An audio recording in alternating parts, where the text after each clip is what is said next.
Número 14.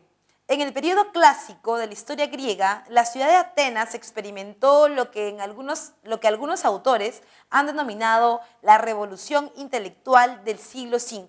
Promovida por la hegemonía comercial sobre el Egeo, aparecen así de manera paralela la mayéutica, la tragedia, la comedia, la historia, además de una renovación del arte dirigida por genios de la escultura como Fidias, encargado de la decoración del Partenón.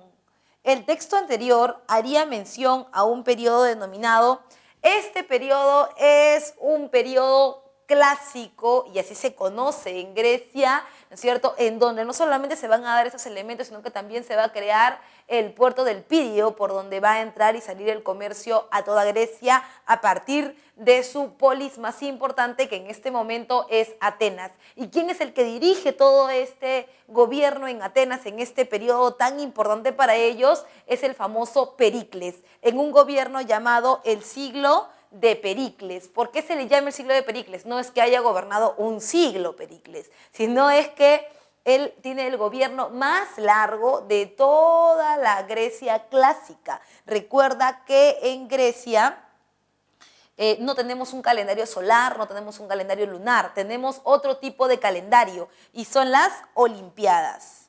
Las Olimpiadas en Grecia se dan cada 4 años y esto marca el periodo de gobierno de cada persona. Por ejemplo, Pericles gobierna 1 Olimpiada, 2 Olimpiadas, 3 Olimpiadas, 4 Olimpiadas, porque es el gobierno de más larga duración, o sea, 16 años, o también denominado 4 Olimpiadas, es que se le llama el siglo de Pericles y también por todos los avances que en este periodo se dan. Tu clave es la C. Pregunta número 16. El sistema de archipiélagos o control vertical de los pisos ecológicos permitía a las sociedades del altiplano, como a los tiahuanacos, collas o lupacas, acceder a recursos que su ecología no podía producir. Con respecto al sistema, es correcto mencionar. Vamos con la propuesta 1. Permitía la conquista militar de zonas colonizadas. Hay que tener cuidado cuando hablamos de una conquista de tipo militar. Tiahuanaco nunca coloniza militarmente, siempre coloniza religiosamente, ¿no? Por ello es falso.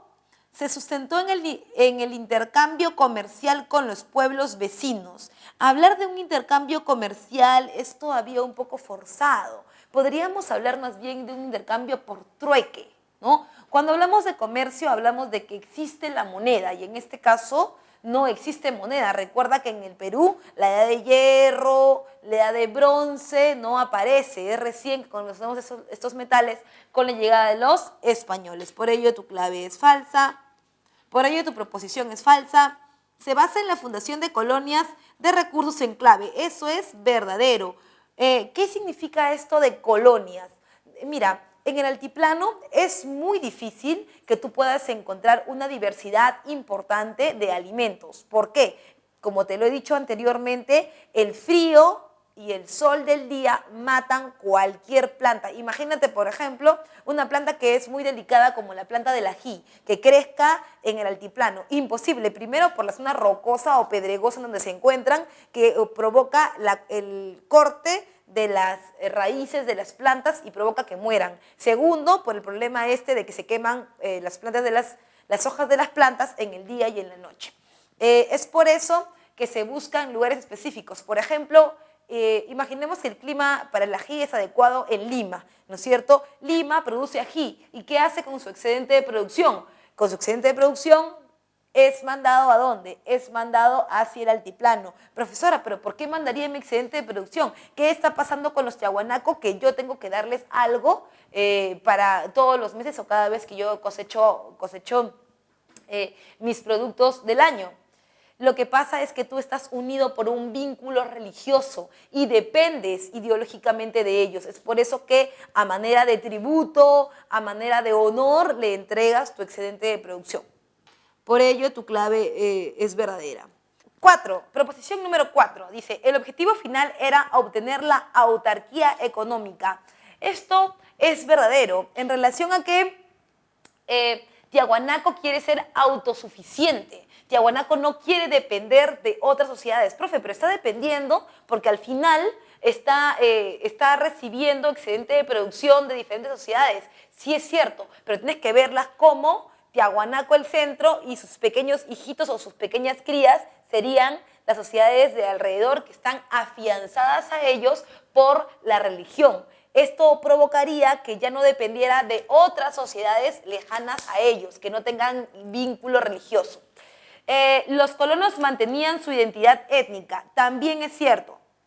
Mira, si bien lo hemos visto, las sociedades dan su excedente de producción, jamás se llaman todos Tiahuanaco. Pueden estar los Collas, los Lupacas, los Aymaras, cada quien con su propia tradición, con su propio vínculo de sangre, con su propio vínculo de parentesco en sociedad. Eso no quiere decir que todos sean tiahuanacos.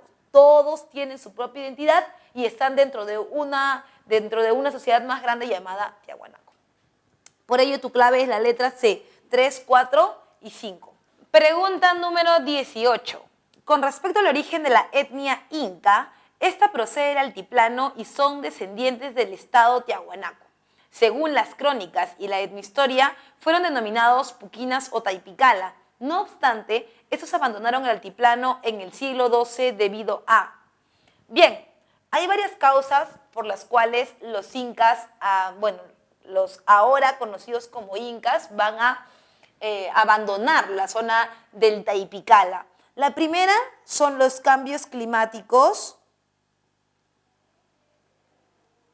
del siglo XII. Y la otra es la invasión de los pueblos aymaras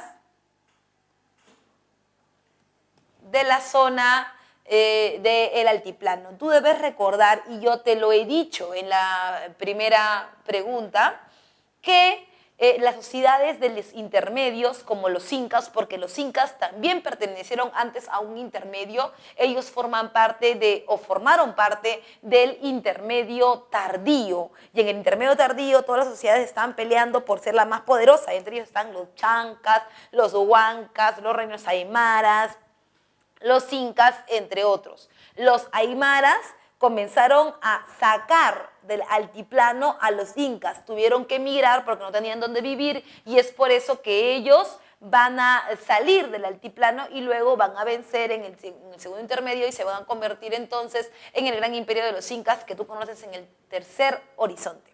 Tu clave entonces es la letra D, la invasión de los pueblos aymaras. 22. Los portugueses y españoles fueron los primeros europeos que impulsaron los viajes de exploración durante la expansión europea en el siglo XV y XVII. Al respecto, es correcto afirmar. Para hablar de los viajes de exploración, tú debes recordar que los viajes de exploración, tanto española como los viajes de exploración, tanto españoles como portugueses, tienen un origen, tienen una causa. Y esa causa es la caída de Constantinopla en manos de los turcos otomanos. ¿Recuerdas? Ellos habían tomado Constantinopla y cortaron la ruta de comercio. ¿Cuál ruta de comercio? Mira, lo habíamos visto. Esto es China, India, Egipto, Mesopotamia, entre otros. Esto es Bizancio o Constantinopla y esto es Occidente, o sea, Portugal, España, Francia, ¿ya? Ahora bien, Occidente depende de la ruta que vemos aquí, ¿no? Para traer sus productos de la China, de la India. Mira, de la China venía la pólvora, el papel, la tinta. De la India, por ejemplo, las especies como la canela, el clavo de olor, muy importante para la alimentación de los europeos, teniendo en cuenta que muchas de ellas, como por ejemplo la cúrcuma, el quión, el clavo de olor, la canela, son especies que le van a dar no solamente buen sabor a la comida, sino que también son digestivos. Recuerda tú que en Europa de estos años no hay una técnica, por ejemplo, para poder matar animales degollándolos. Normalmente se enterraban los animales, el animal moría a golpes, y se enterraba el animal por unos 3 o 4 días para que los poros se dilataran y al dilatarse los poros podrían salir las plumas con facilidad. No había, por ejemplo, la técnica del pelado. Esa técnica del pelado de las aves es una técnica americana, con agua caliente, ¿no? Entonces ellos hacían que los poros se dilataran y esto provocaba que los pudieran pelar, pero eso también provocaba en los animales que la carne se putrefacta. Para evitar eso, el mal olor, el mal sabor y la mala digestión, se utilizaban la cúrcuma, el guión, la canela, el clavo de olor, las especias, etcétera, etcétera. La pimienta, el comino, ¿no es cierto? Ahora, estos elementos son importantes para su vida. Si se corta la ruta de comercio, ¿cómo llegarían estos a Occidente? Y ahí aparecen algunos locos para la época, entre ellos Christophus Columbus o Cristóbal Colón, ¿no es cierto?, que va a intentar ir a Oriente por Occidente, dando la vuelta, ¿no es cierto? Entonces él va a dar la vuelta y va a intentar llegar a la China. En ese interín, ¿no es cierto?, vas a encontrar tú que se va a topar con América, llega a la conquista de América, pero también hay otras formas de querer llegar al Asia para traer esas especies, como por ejemplo bordear el África. Lo primero que se hizo inclusive fue eso, ¿no? Bordear las costas del África para ver si en algún momento podíamos llegar a esas especies o tal vez podríamos llegar también, ¿no es cierto?, a tener otros elementos que pudieran suplir estos que nos faltaban. Por ello es que tu clave es la letra D. Exploraron al inicio las costas del África. Pregunta número 23. La reforma protestante en Alemania fue impulsada por Martín Lutero y tuvo como motivación una serie de cuestionamientos en la Iglesia Católica.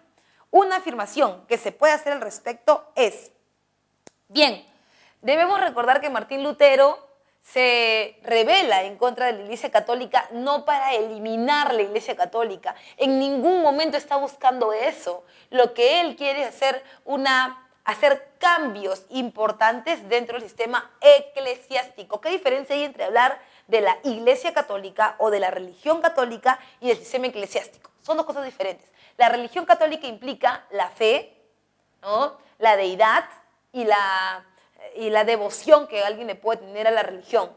Pero el sistema eclesiástico es aquel sistema de jerarquías que hay dentro de la Iglesia Católica, como más o menos el sistema administrativo, donde hay curas, obispos, arzobispo, cardenal. Eso es lo que no quería Lutero. Lutero está cansado de que hayan cura de parroquia, obispo, arzobispo, cardenal, papa. ¿Por qué? Porque cada escalón es una pérdida de identidad. Cada escalón es ganar corrupción. Yo tengo el poder, yo te cobro. Te vendo indulgencias, te cobro el perdón, ¿no es cierto? Te cobro el bautismo, te cobro el matrimonio. En eso se había convertido la Iglesia Católica, en un lugar donde se podía sacar dinero. Es por eso que Martín Lutero se rebela en contra del sistema eclesiástico de la Iglesia Católica. Nunca quiere romper con ellos. Ahora bien, los cambios tienen que venir de manera sustancial. No solamente tienen que venir por el lado de cambiar el sistema eclesiástico, sino también de cambiar otras formas, como por ejemplo el monopolio de la Iglesia Católica a través de la Biblia, a través de las misas, a través del idioma latín, y todo esto va a ser apoyado por una corona que ha sido dejada de lado por la Iglesia Católica, que es la corona alemana. Los príncipes alemanes van a apoyar las ideas de Martín Lutero e inclusive lo van a salvar de varias represalias que va a tomar la Iglesia Católica, una detrás de la otra, ¿no?, en su contra. Es por eso que tu clave es la letra C. El Lutero contó con el apoyo de los príncipes alemanes. Número 26. La economía colonial se basó en el trabajo indígena y explotación de materias primas. Al respecto, podemos afirmar que, bien, cuando hablemos de la economía colonial, nos referimos, ¿no?, a la base de esta producción, y la base de la producción es la mano de obra indígena. ¿Y quién propone esto de que la mano de obra indígena sea la base de la economía? Recuerda el virrey Toledo. El virrey Toledo propone, ¿qué cosa? La mita, también las reducciones, ¿no? También propone un sistema de pago en tributo. Nunca olvides esa palabra, tributo. Tributo significa impuesto indígena. Solamente los indígenas en el virreinato pagan tributo. Y lo propone en monedas. Recuerda que antes los indígenas en el Imperio de Tahuantinsuyo también están acostumbrados a pagar tributo. Pero ¿no? Lo hacían en excedente de producción. Aquí sería en monedas. Bien. Por otro lado también, recuerda, la mita es básicamente minera y es lo que en los primeros siglos del Virreinato del Perú, tanto en el siglo XVI como en el siglo XVII, se va a constituir como el pilar más importante de la economía colonial. Es por eso que tu clave es la letra A. La mita fue la más importante forma de explotación indígena. Es la liberación del hombre de su culpable incapacidad. La incapacidad significa la imposibilidad de servirse de su inteligencia sin la guía de otro. Esta incapacidad es culpable porque su causa no reside en la falta de inteligencia, sino de decisión y valor para servirse por sí mismo de ella sin la tutela de otro. Sapere aude. Ten el valor de servirte de tu propia razón. Immanuel Kant, 1994, Filosofía de la Historia, México, Fondo de Cultura Económica.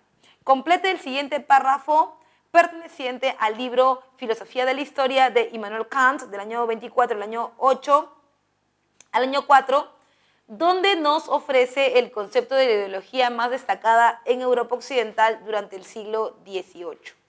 Cuando hablamos de Immanuel Kant, hablamos de uno de los más importantes exponentes de la Ilustración, filosofía, ya sabe, desarrollada de manera muy importante en el siglo XVIII, en donde nos propone la idea de la soberanía popular, es decir, un gobierno desde el pueblo y para el pueblo. Además también de una identidad de una sociedad, una identidad nacional, y también del uso de la razón y el término de antiguo régimen. Que nadie gobierne por ti. Tú, con el uso de la razón y con la idea de que tu poder es innato, porque recuerda que todos tenemos un ki. ¿Recuerdas del ki? ¿No es cierto? En donde cada uno tenía la posibilidad de gobernar y ser gobernado. Soberanía popular. Es por eso que tu clave es la letra D. Ilustración. Pregunta número 29. Teniendo como referente comparativo y de análisis la coronación de Carlomagno por el Papa León III en la Navidad del año 800 y de lo visto en clase acerca de la Ilustración, ¿qué se puede inferir a partir de la siguiente pintura que grafica a Napoleón Bonaparte colocándole la corona de emperatriz de Francia a su esposa Josefina? El pintor Jacques-Louis David, la consagración del emperador Napoleón y la coronación de la emperatriz Josefina del 2 de diciembre de 1804. Bien, recuerda que a la entrada de Napoleón Bonaparte, y por supuesto como consecuencia de la Revolución Francesa, porque, y aquí hacemos un paréntesis, ¿no es cierto? Tú sabes perfectamente que Napoleón Bonaparte tiene un gobierno llamado el Imperio Napoleónico, que es la última parte de la Revolución Francesa. Estamos monarquía, república, imperio. Al final de la república aparece el consulado, en donde Napoleón gobierna. Napoleón se queda borrachito de poder, se llena de mucho poder y convierte su gobierno en un imperio. Ahora bien, como parte de las ideas de la Revolución Francesa, ¿no? Vas a encontrar que lo que se busca es eliminar el poder monopólico de la Iglesia Católica, un poder que supuestamente proviene de Dios a través del providencialismo que lo hemos visto en la Edad Moderna, ¿no es cierto?, en donde la Revolución Francesa busca cortar el poder auténtico providencialista de la Iglesia Católica. ¿Y cómo hace esto? Evitando la coronación. ¿Por qué? Porque es simbólico también. Si la Iglesia Católica, con el Papa a la cabeza, corona a un emperador quiere decir que el poder del Papa y de la Iglesia Católica está sobre el poder del rey. En el caso de los imperios, eso no es posible. Es siempre el poder del emperador el que está sobre la Iglesia Católica. Es más, la Revolución Francesa ya ha anulado esa idea de que la Iglesia Católica tenga el poder supremo en todo, porque recuerda que ahora el poder supremo no lo tiene la Iglesia Católica, sino lo tiene el pueblo, que ha sido interceptado por el gobierno de Napoleón en el imperio. Es por ello que tu clave es la letra B. Ahora es el Estado que tiene la autoridad y no la Iglesia para intervenir y conferir poder. 33.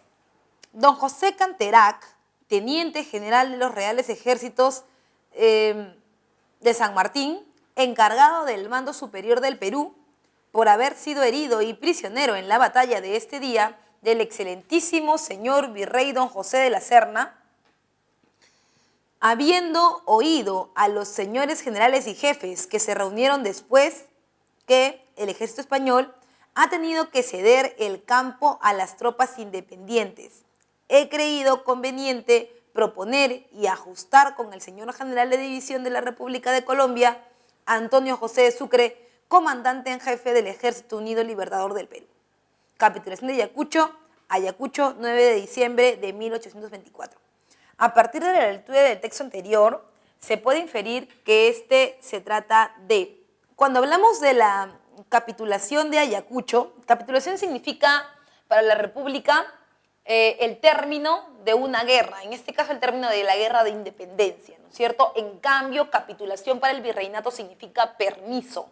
Las capitulaciones más conocidas son la de Santa Fe, que es en la que Cristóbal Colón pide permiso a los reyes de España para poder venir a América, lo que él no sabía que era América, y la capitulación de Toledo, que es el permiso que pide Pizarro para llegar al Tahuantinsuyo. Entonces,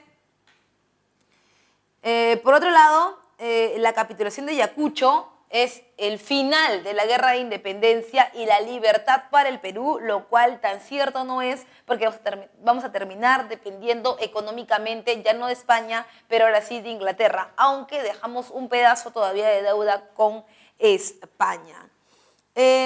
Por otro lado, esta capitulación de Toledo, esta capitulación de Ayacucho representa la rendición del ejército independentista. Profesora, ¿por qué me habla de una rendición del ejército independentista? ¿No se supone que ganamos la guerra de independencia? En términos técnicos, sí, pero hubieron muchos elementos que tuvimos que sacrificar para poder ganar la guerra de independencia. Entre ellos autodenominarnos perdedores en el campo de batalla y que por una gracia especial España nos estaba dando la libertad, pero que en realidad no la merecíamos.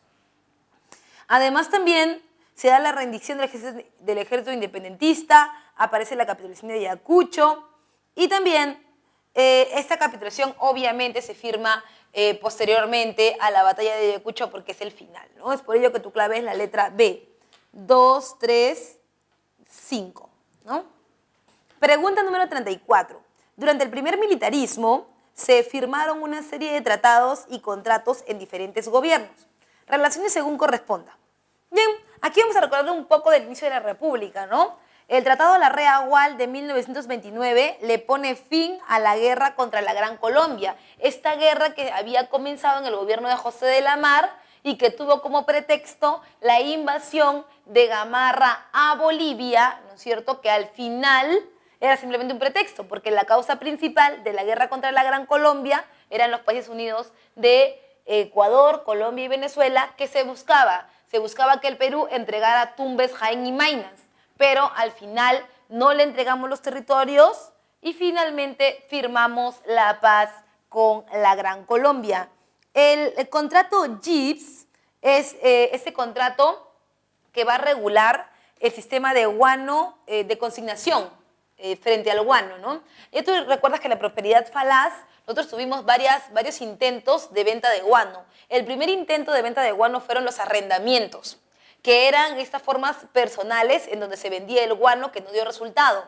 Luego el Estado peruano ya no quería hacer contrato con cada persona de manera individual y es por eso que exigió que se juntaran en algo así como una cooperativa, en algo así como una representación única de todas las personas que vendían el guano, y eso se le conoce como el contrato con la Casa Gibbs. La Casa Gibbs era la que daba la cara al Estado y todos los consignatarios pagaban a esta casa para poderse hacer acreedor al guano y de esta manera venderlo en Europa.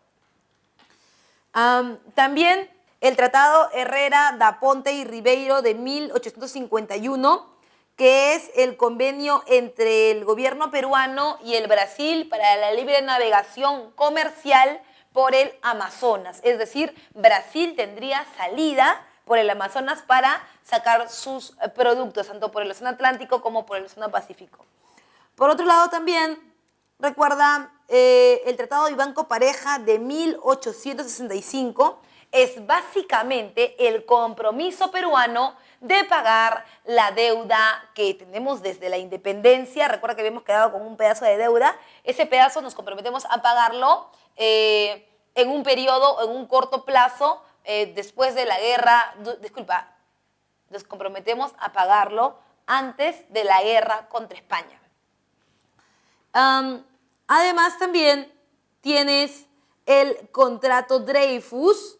El contrato Dreyfus es este contrato de venta monopólica del guano. Habíamos pasado por los arrendamientos, no funcionaron. Pasamos por las consignaciones, tampoco funcionaron, porque en las consignaciones, en la Casa Gibbs, encontrábamos a los Pardo, a los Prado, que eran familias muy importantes en Lima y que normalmente pasaban por encima de la autoridad. Si ellos querían, pagaban. Si no querían, no pagaban. Y eso le ocurrió mucho al gobierno peruano. Entramos en crisis económica. Además, el guano se vendía a muy buen precio en Europa. Luego comenzó a bajar porque los europeos, sobre todo los ingleses, empezaron a producir un fertilizante artificial, ¿no? Que tenía como base el salitre y por lo tanto el precio del guano cayó. Es por eso que el Perú, con todas las deudas y este problema en Europa, decidió coger todo el guano y venderlo directamente a la casa judío-francesa Dreyfus, dándole el monopolio comercial de todo el guano. Es decir, se le quitaría el guano a los consignatarios y se le entregaría a la casa Dreyfus,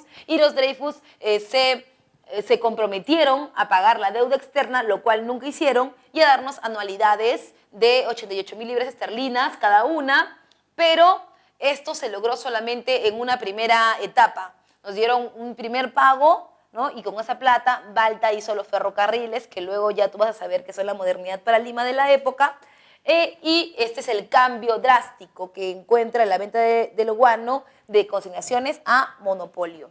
Por ello, tu clave es la letra A. Pregunta 36. Adorada María Josefa, esta será seguramente una de las últimas noticias que te llegarán de mí, porque cada día que pasa vemos que se acerca el peligro y que la amenaza de rendición o aniquilamiento por el enemigo superior a las fuerzas peruanas son latentes y determinantes. Los días y las horas pasan y las mismas como golpes de campana trágica que se esparcen sobre este peñasco de la ciudadela militar, engrandecida con un puño de patriotas que tienen su plazo contado y su decisión de pelear sin desmayos en el combate, para no defraudar al Perú. ¿Qué será de ti, amada esposa, tú que me acompañaste con amor y santidad? ¿Qué será de nuestra hija y su marido, que no me podrán ver ni sentir en el hogar común? Dios va a decidir este drama en que los políticos que fugaron y los que asaltaron el poder tienen la misma responsabilidad. Unos y otros han dictado su incapaz conducta. La sentencia que nos aplicará el enemigo: nunca reclames nada para que no se crea que en mi deber... Nunca reclames nada para que no se crea que mi deber tuvo precio. Besos para ti y Margarita. Abrazos a Melvin. Francisco Bolognesi Cervantes, Arica, Perú, 22 de mayo de 1880. Este fragmento es solamente un extracto de la carta que envía Francisco Bolognesi a su esposa Josefa. Francisco Bolognesi, uno de los más grandes participantes de la Guerra del Pacífico, tú lo sabes bien, era una persona mayor de 60 años y me preguntarás, profesora, ¿qué hacía Bolognesi con más de 60 años en la Guerra del Pacífico? Era un militar retirado. Bueno, tú tienes una concepción del ejército diferente a la del siglo XIX. En el siglo XIX, no todos los que pertenecían al ejército peruano o peleaban en sus filas eran militares de carrera. Por ejemplo, Bolognesi, si bien es cierto, tuvo una preparación militar. Antes de ser militar era un comerciante, hijo de italianos, ¿no? Y de allí le viene esta idea del romanticismo. Recuerda que cuando vimos la semana número 13 vimos el nacionalismo, y dentro del nacionalismo la ideología del siglo XIX llamada romanticismo, que era la que ensalzaba el buen nombre de los países y que inclusive te impulsaba a dar tu propia vida por el lugar que te vio nacer. Bolognesi nació en el Perú, vivió mucho tiempo en Arequipa, fue comerciante, luego se convirtió en un militar, y a determinada edad tú podías entrar o salir del ejército. En esa época no había ningún problema, no es como ahora que, bueno, te dan de baja y ya no puedes volver al ejército. En esa época no, muy joven lo podías dejar, muy viejo lo podías dejar, podías entrar, podías salir, no había ningún problema. Otro militar de carrera en esa época era Miguel Grau, ¿no? Miguel Grau, un marino, no solamente dedicado al ejército, también se había dedicado en algún tiempo al Senado peruano, a incursionar en la política. Otro que era también un militar de carrera era Cáceres, ¿no? El mariscal Cáceres va a ser uno de los personajes más importantes durante la Guerra del Pacífico, que también va a entregar todo por el Perú. Pero así como hay militares de carrera, así como hay gente que se preparó para el ejército peruano, también había muchas personas que no tenían una preparación castrense, digamos, de planta, ¿no? Allí tenemos, por ejemplo, aquellas personas que compraban su título de militar en el ejército peruano, como el ya conocido Alfonso Ugarte. Alfonso Ugarte era un militar de solamente 33 años que se iba a casar con su prima hermana, la señorita Timotea Bernal. Él era un salitrero millonario, su mamá era dueña de salitreras en la zona de Tarapacá, y es por eso que él entra en la Guerra del Pacífico. Y así como él, muchas personas, como por ejemplo Belaúnde, que es el compadre de Pierola. Pierola quiere que acabe la Guerra del Pacífico porque a los civiles no les conviene. Entonces, muchos de esos intereses personales de aquellas personas que no eran parte del ejército peruano y que no sentían esa idea del romanticismo, como Bolognesi y como Cáceres, impulsaron a esas personas que no pertenecían al ejército a salir del Perú. Muchos de los señoritos bien de Lima, de los señoritos bien del sur del Perú, que eran millonarios, comenzaron a irse, o lo que en ese caso habla Bolognesi, a fugarse, ¿no? Esta fuga implicaba una deshonra, un deshonor, una falta de nacionalismo. Entonces él va a exponer en esta carta, lo primero, que hay gente que se escapa, y se escapa porque el romanticismo no está bien fundado en el Perú. Segundo, que las tropas peruanas, que si bien es cierto, en esta época no hay un ejército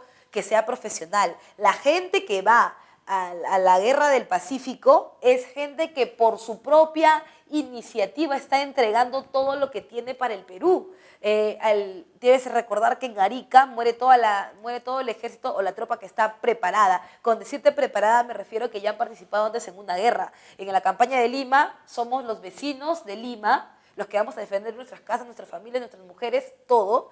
En el caso de Arica, es gente que tiene un poco más de preparación militar, pero que no forma parte de un organismo castrense que tenga armas, que tenga buen uniforme. Eso no existe en el Perú. Pero aún así quieren dejar todo por el Perú por esta idea del romanticismo que también acompaña a Bolognesi. Entonces, varias cosas aquí. Uno, está en juego el honor. Dos, está en juego esta fuga de las personas que no pertenecen al ejército. Y tercero, la entrega de los soldados. A partir de la carta anterior se puede inferir que Francisco Bolognesi pretendía rendirse ante la superioridad numérica del ejército chileno en ningún momento. Con el romanticismo te estoy diciendo, él va a defender hasta el último cartucho, como él decía, ¿no? La integridad de su país. También dice la incapacidad de la clase política de ese entonces llevó a cabo. La capacidad de la clase política de ese entonces llevó a la pérdida del Morro de Arica. Efectivamente, te hablé hace un momento del famoso Belaúnde, que es el compadre de Pierola. Belaúnde y Pierola están convencidos que la Guerra del Pacífico debe terminar. ¿Por qué? Porque recuerda que Piérola entra a ser presidente del Perú durante la Guerra del Pacífico por un golpe de Estado que le da al gobierno de Prado, que se ha ido a comprar armas a Europa y nunca ha regresado, ¿no es cierto? Prado se ha ido, ha dejado en su lugar a Luis Lapuerta, ¿no es cierto? A Lapuerta técnicamente Piérola le da un golpe de Estado, lo saca del gobierno, pero él está apoyado, Piérola, está apoyado por el Partido Civil. El Partido Civil era el partido que controlaba, que gobernaba el Perú. Esa clase dirigente, esa clase gobernante llamada Partido Civil y encabezada por Piérola y su amigo Belaúnde, eran los que no tuvieron el manejo político y tampoco quisieron la victoria del Perú, y es por eso que tenemos tantos problemas en la Guerra del Pacífico. Es por eso que tu proposición número 2 es correcta. Los soldados y oficiales en Arica decidieron pelear hasta el final para no defraudar al Perú. Eso es cierto, aplicando la ideología del romanticismo que ya habíamos comentado, ¿no? Y la ya tan conocida frase de Bolognesi, ¿no? Cuando el general de la Cruz Salvo llega a la Casa de la Respuesta, famosa Casa de la Respuesta que tú conoces seguramente, ¿no? Y le pregunta que si él se quiere rendir, y él le dice que no se va a rendir, que esa plaza, o sea, el lugar en donde ellos están acantonados, no se rinde, que Arica no se rinde y que el Perú sigue en la guerra, aunque la clase política no quiera, aunque los Prado, aunque los Pardo, aunque los Billinghus, aunque los Piérola no lo quieran, ¿no? Ellos van a seguir en la guerra. Bien, es afirmativa. Entonces, el número 4 dice, como Bolognesi no tenía nada que perder, decidió inmolarse en el Morro de Arica. Disculpa, Bolognesi tenía mucho que perder. Bolognesi era dueño de varios negocios en Lima, y no solamente en Lima, también en Arequipa. Tenía que perder, por supuesto que tenía mucho que perder, no solamente su vida, sino sus negocios, sus hijos. 2 de los hijos varones, uno de 15 años y uno de 21, mueren en la Guerra del Pacífico, hijos de Bolognesi. Entonces él está entregando todo por esta guerra y su esposa, Josefa, lo va a acompañar en el interín. Es por eso que tu clave sería la letra C, 2 y 3.